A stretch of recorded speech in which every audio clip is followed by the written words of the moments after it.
Okay, so I am here with Tom Pride from Psalm 82 Initiative, and we are talking through a series of topics on domestic violence. It happens to be Domestic Violence Awareness Month while we're recording this, so it's very apropos for the apropos. I think it's apropos. I think it is. It's appropriate. I'm going to use a less complicated word for that. It is very appropriate for what we are dealing with right now. And one of the most common questions that I get is, come on, women can be abusers too. It's not just men, you know, the whole mindset, not all men, hashtag. And, you know, in our last video or in one of the other videos we did, you said that you've been doing this a long time, and while abusers often will imply that the woman in the relationship is psychotic, you have yet to meet a genuinely psychotic woman who's in an abusive relationship. Yeah. But I know that you also work with supporting male victims of domestic abuse. So help me understand a little bit more about whether it's always men, if there's different types of abuse, and how does that break down? So let me start with saying, I don't think that abuse is a psychotic problem. It's actually very rational. Mm-hmm.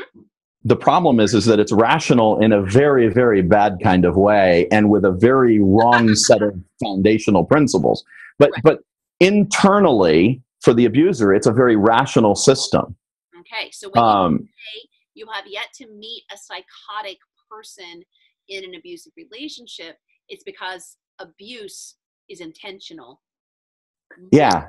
Than psychotic and irrational. Yeah. So, and that's where some people misunderstand abuse in terms of when they try to understand it, they imagine that it is this crazy thing, like somebody just snapped. It is rarely somebody just snaps. There's a whole layer of stuff that goes. I hate that. He just snapped. Yeah.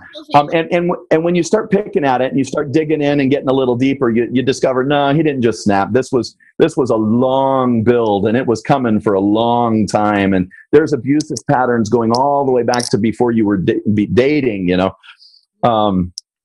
And so, no, the question I think you asked was, are men the only abusers? Right. And the answer to that is no. That's the short answer. But the truth is that they are the majority of them, which, given that, don't want to hear that. No, but it should make perfect sense, because if we go back to the curse given to the woman, Pause. Watch the video on that that's labeled Ephesians 5. If you haven't seen that, we explain all of that in the video on Ephesians 5. So yeah, plug for that video. Keep going. Yes. So if you go back to the fall, right, her desire will be for her husband, and he shall rule over you. So we would expect to see this abuse of authority as a normal human interaction based upon what the Bible already tells us is what happens when sin enters the marriage relationship. Right. Of course, and one of the things we talked about then was that it's a curse for the woman, not a curse for the man. And a lot of men want to say, it's a curse, but it's not a curse for the man.